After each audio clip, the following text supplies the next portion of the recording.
So guys, जैसा कि हमने पिछले एपिसोड में देखा कि शियाओ लिंगर को ढूंढ रहा था। उसे सेलेस्टियल ट्राइब के लोगों ने परेशान किया। शियाओ ने उन दोनों को मार डाला और वो लिंगर के पास पहुंच गया। दोनों एक दूसरे से मिलकर काफी खुश हुए। शियाओ ने उसे गिफ्ट दिया जो एक गोड फ्रूट था, जिसे खाने के बाद लिंगर की पावर काफी बढ़ गई और वो गोड रियल्म में पहुंच गई थी। शियाओ अब लिंगर को लेकर सेलेस्टियल सिटी की तरफ बढ़ रहा था। वो उस माउंटेन के करीब पहुंचे जो सेलेस्टियल क्लेन के जादुई जड़ी बूटियों और इंग्रेडिएंट से भरा हुआ था, इसीलिए वो पूरी तरीके से एक प्रोटेक्शन फॉर्मेशन से कवर होता है। लिंगर शियाओ से कहती है कि इस ग्रेट फॉर्मेशन सील ने माउंटेन को हजारों किलोमीटर के दायरे को कवर किया हुआ है। क्या तुम पहले इस माउंटेन की चीजों को हासिल करना चाहते हो? क्या ये ज्यादा ही जोखिम भरा नहीं होगा? शियाओ कहता है कि तुम्हें चिंता करने की कोई जरूरत नहीं है। मैं अब सेलेस्टियल क्लेन के किसी भी गॉड से नहीं डरता। बात सिर्फ इतनी है, इस अपर रियल्म में सेलेस्टियल सिटी एक ट्रेजर की तरह है जिसका एक काफी खास इस्तेमाल है, जिसके बदौलत ही इन्होंने इस माउंटेन को हासिल किया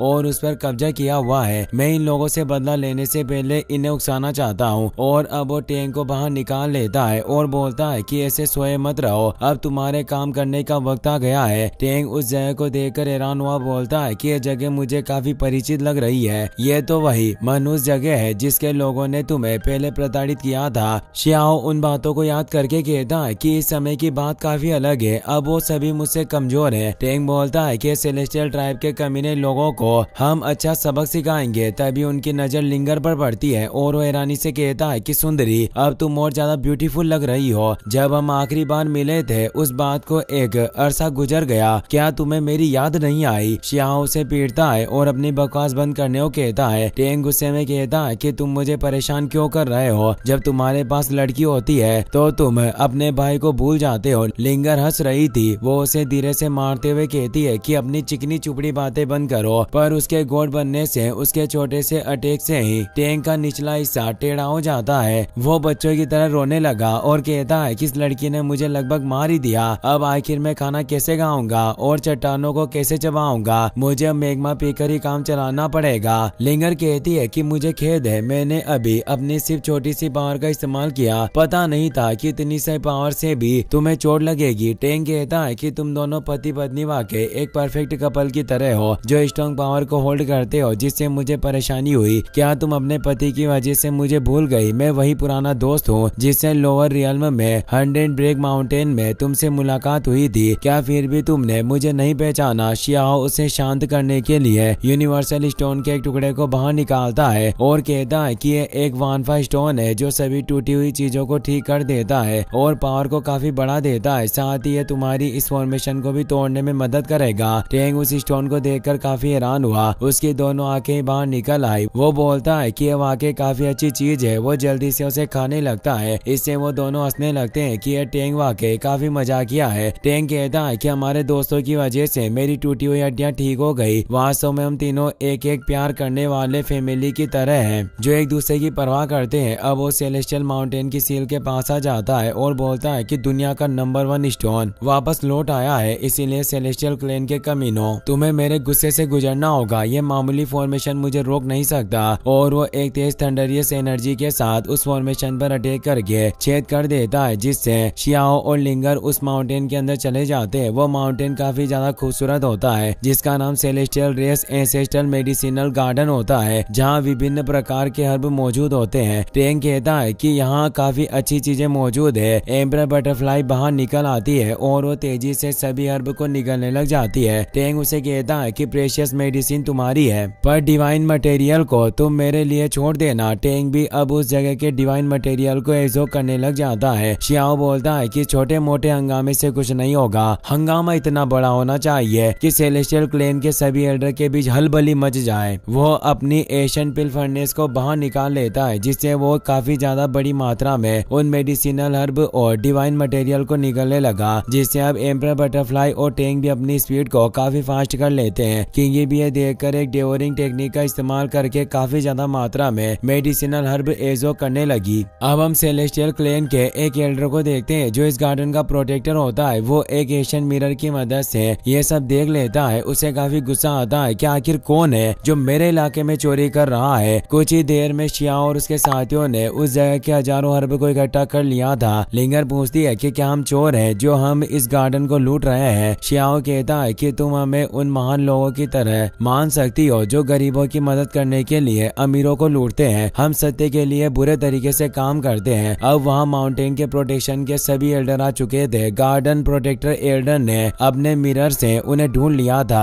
एम्बर बटरफ्लाई और टैंक डरकर शियाओ के पास छिप जाते हैं। वो गार्डन प्रोटेक्टर एल्डर कहता है कि तुम चोर आखिर कहाँ से आए हो जिसने मेरे सेलेस्टियल रेस के एंसेस्टर लैंड की चीजों को चोरी करने की हिम्मत की। शियाओ मुस्कुराते हुए लिंगर के साथ उठता है और कहता है कि मैंने तुम जिंगुरों को बुलाने के लिए ये साजिश रची। वो प्रोटेक्टर एल्डर अपनी मिरर पावर के साथ शियाओ पर अटैक करने लगता है। बाकी सभी एल्डर भी अपनी लाइटनिंग पावर के साथ शियाओ पर अटैक करते हैं, पर शियाओ अपने एक हाथ से आसानी से उन सभी लाइटनिंग और एनर्जी को रोक लेता है और उन्हें एब्जॉर्ब कर लेता है। ये देखकर सभी एल्डर काफी घबरा जाते हैं। गार्डन प्रोटेक्टर कहता है कि आखिर तुम हो कौन। दूसरे एल्डर समझ गए थे। वो बोलते हैं कि ये हुआंग है। वो डरने लगते हैं कि इस हुआंग ने कई सारे गोड को मारा है और ये एशियन इमोर्टल का भी चैंपियन रहा। गार्डन प्रोटेक्टर अभी शियाओ की पावर से अनजान था। वो बोलता है कि तुम्हारी मेरे सेलेस्टियल सिटी में आने की हिम्मत कैसे हुई। शियाओ बोलता है कि काफी समय पहले तुम्हारे क्लैन के लोगों ने मेरे साथ काफी बुरा किया, जबकि मैं तुम्हारी होली संत यूनशी को बचाकर लाया था।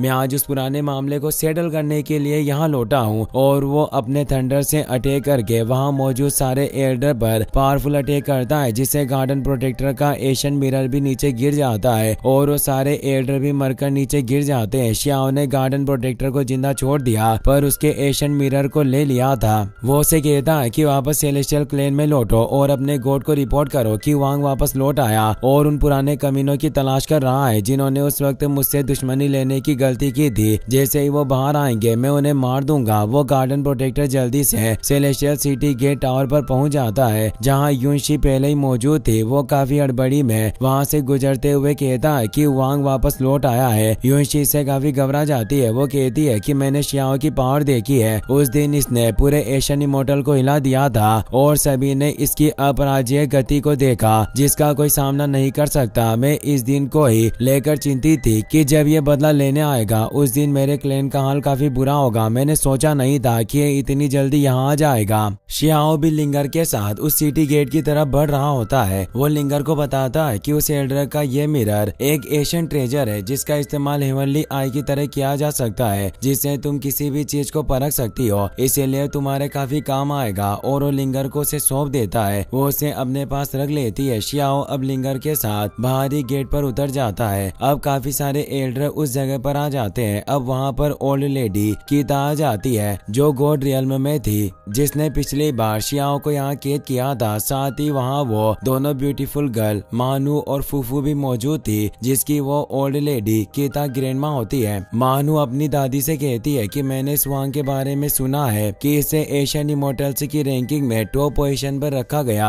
क्या ये वाकई सच है? ओल्ड लेडी कीता वांग से प्यार से बात करती है और खुद को अच्छा दिखाते हुए बोलती है कि मैंने पिछली बार मेरे सेलेस्टियल क्लैन में तुम्हारा अच्छा स्वागत किया था और मैंने अपनी दोनों पोतियों से भी वादा किया था कि उन दोनों की मैं तुमसे शादी करवाऊंगी। फिर भी तुम मेरे एंसेस्टर लैंड पर हमला क्यों कर रहे हो और मेरे लोगों को मारकर खजाने क्यों चुरा रहे हो? शियाओ एक तेलिस्मान को बाहर निकालता है और उसे लिंगर की बॉडी के साथ जोड़ देता है। वो एक गार्डियन तेलिस्मान होता है ताकि अगर लिंगर पर कोई भी अटैक हो तो उस तेलिस्मान की मदद से बच जाए। शियाओ लिंगर से कहता है कि तुम इसी जगह मेरी प्रतीक्षा करो, मैं बस अभी आया। वो गॉड कीता के सामने आ जाता है और बोलता है कि पास्ट में मैंने तुम्हारे सेलेस्टियल क्लैन के साथ दयालुता से काम लिया, फिर भी तुमने उसका बदला कटुता से चुकाया। आज मैं स्पष्टीकरण लेने आया हूँ और साथ ही तुमसे बदला भी लूंगा और इसकी शुरुआत तुमसे होगी। फूफू अपनी दादी से कहती है कि आप वांग के साथ लड़ाई में शामिल नहीं हो सकती। मैंने सुना है कि अब काफी पावरफुल हो चुका है।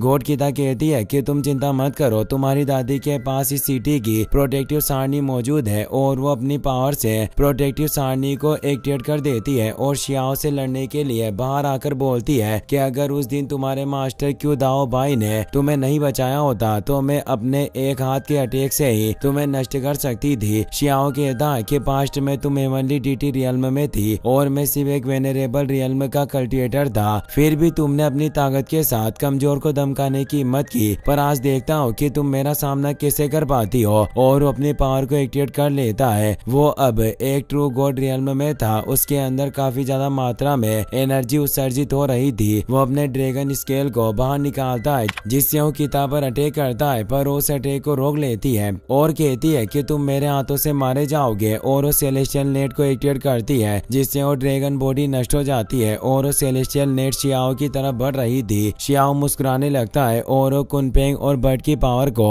मर्ज करके एक डिवाइन बर्ड को बाहर निकाल लेता है जो उस नेट की तरफ तेजी से बढ़ने लगता है। मानो अपनी ग्रैंड माँ से कहती है कि आप इस अटैक का सामना नहीं कर सकती, जल्दी से पीछे हट जाए, पर वो नहीं सुनती। वो डिवाइन बर्ड उसे गॉड नेट को तोड़ देता है और गॉड किताब पर काफी पावरफुल अटैक होता है जिसका वो सामना नहीं कर पाती। उसकी बॉडी पर क्रैक से पड़ने लगे और वो घायल होकर नीचे गिर जाती है। अब प्रोटेक्टिव सारणी भी नष्ट हो जाती है। शियाओ गॉड किता के सामने आ जाता है। वो अब शियाओ का कुछ नहीं बिगाड़ सकती थी। वो शियाओ से कहती है कि उस समय मैंने अपने सीनियर के ऑर्डर को फॉलो किया था, इसीलिए तुम पर अटैक किया। यंग फ्रेंड, तुम्हें मुझ पर दया दिखानी चाहिए। फूफू अपनी दादी के पास जाने लगती है लेकिन मानू से रोक लेती है। शियाओ से मारने के लिए डालू इमोर्टल स्वॉर्ड को बाहर निकाल लेता है और कहता है कि उस वक्त मेरी पावर काफी कम थी पर फिर भी तुमने मुझे बहुत टॉर्चर किया, इसीलिए अब माफी मांगने से कुछ नहीं होगा। और वो एक स्लैश में ही उसे खत्म कर देता है जिससे उसकी बॉडी डस्ट बनकर नष्ट हो जाती है। गॉड किता की दोनों पोतियां इससे काफी दुखी हुई रोने लगती है। यूनशी भी परेशान होती है पर वो कुछ नहीं कर सकती थी। शियाओ अपने मास्टर को याद करते हुए कहता है कि इस औरत की प्रीमोडियल स्पिरिट को मेरे द्वारा खत्म कर दिया गया। इस स्टूडेंट ने वास्तव में आपके दिए टास्क को पूरा किया। अब सेलेस्टियल क्लेन के सभी लोग इस मामले पर बात करने के लिए अंदर हॉल में इकट्ठा होते हैं जिसमें यूनशी भी शामिल थी ताकि वो लड़ाई को रोक सके। वहाँ मौजूद ट्रू गॉड रूल एल्डर कहता है कि उस समय मैंने बहुत बड़ी गलती की कि हमने इस वांग के खजानों को हासिल करने के लिए इसे काफी टॉर्चर किया, इसीलिए वो उस अत्याचार का बदला लेने आया है। दूसरे एल्डर कहते हैं कि सांपदा को आखिर कैसे मिटाया जाए, हमें उसे खत्म करना ही होगा। ट्रू गॉड रूल एल्डर कहता है कि हम आखिर ऐसा कैसे कर सकते हैं, पहले हमने ही गलती की और तुमने देखा ना कि उसने सभी के सामने ही एंसेस्टर गॉड किता को मार डाला। एक दूसरा एल्डर कहता है कि क्या हम इस 20 साल के लड़के के हाथों हार जाएंगे। तो ट्रू गॉड रूल एल्डर कहता है कि इस लड़के ने इन 3 इमोर्टल एनर्जी स्ट्रेन को कल्टिवेट किया है जिससे इसने पुरानी और इस मॉडर्न दुनिया को पूरी तरीके से चौंका कर रख दिया। साथ ही इस लड़के के पीछे उस विलो गॉडेस का हाथ है जो एक पुराने डीमन की तरह है जो कभी नहीं मरी। गार्डन प्रोटेक्टर एल्डर कहता है कि हमारे पास शियाओ से बात करने का एक मौका हो सकता था लेकिन हमने इस लड़ाई से उसे दुश्मन बनने पर मजबूर कर दिया। अगर उसके प्रति पर्याप्त सम्मान दिखाया गया होता तो आज ये नौबत नहीं आती।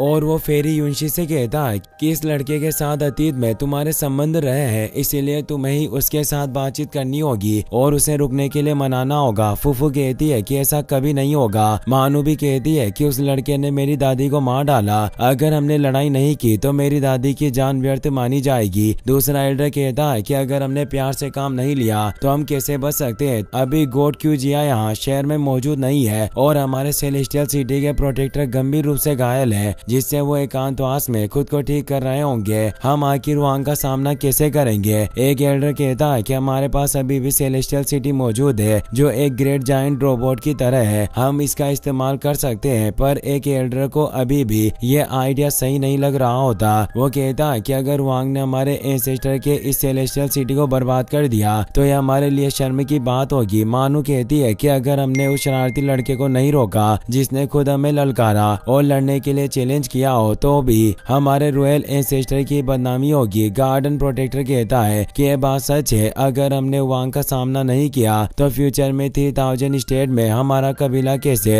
अपनी पोजीशन को होल्ड किए रख सकता है। ट्रू गॉड रूल एल्डर कहता है कि अभी गॉड क्यूजिया यहाँ नहीं है, हम अपनी पावर के साथ ही सेलेस्टियल ट्रेजर को एक्टिवेट करने में शक्तिहीन होंगे। शियाओ को वहाँ एक तेज आवाज आती है। वो बोलता है कि गॉड क्यूजिया और प्रोटेक्टर आखिर कहाँ मर गया, उसे जल्दी से बाहर भेजो, आज मैं सभी को मार डालूंगा। फूफू कहती है कि हम सभी अपनी पूरी पावर और ट्रेजर का इस्तेमाल करेंगे जिससे हम इस सेलेस्टियल सिटी रोबोट का इस्तेमाल कर सकते हैं। तो दूसरे एल्डर भी मान जाते हैं। यूनशी कहती है कि हम अभी भी पहले की तरह ही गलती कर रहे हैं। इस वांग ने पहले मेरी सेलेस्टियल सिटी लौटाने में मदद की पर फिर भी हमने दयालुता का जवाब दुश्मनी से दिया जिससे एक बड़ी आपदा आई। हम दोबारा वही गलती नहीं कर सकते। मानू बोलती है कि कहना आसान होता है पर करना उतना उतना ही मुश्किल। जब मेरी ग्रैंडपा जिंदा थी तो उसने तुम्हारी काफी अच्छी देखभाल की, पर तुम एहसान फरामोश हो जो उस लड़के की तरफ बोल रही हो। अब वो सभी एल्डर्स सेलेस्टियल सिटी के कंट्रोल को पावर देने लगते हैं। यूं शिव ने दोबारा कहती है कि हमारे पास एक और तरीका हो सकता है जिससे हम इस लड़ाई को रोक सके, पर कोई नहीं सुनता। फूफू और मानू भी अपनी पावर कंट्रोल ओर में डालती है और वो सभी कहते हैं कि आज हम उस शरारती लड़के को खत्म कर देंगे। इस ऑर्ब के एक्टिवेट होने से पूरे सेलेस्टियल शहर में एक एनर्जी फैल जाती है, सभी इमारतें हिलने लग जाती है और वो सिटी एक जायंट रोबोट की तरह बन जाती है। इसी के साथ ये एपिसोड यहीं पर खत्म हो जाता है।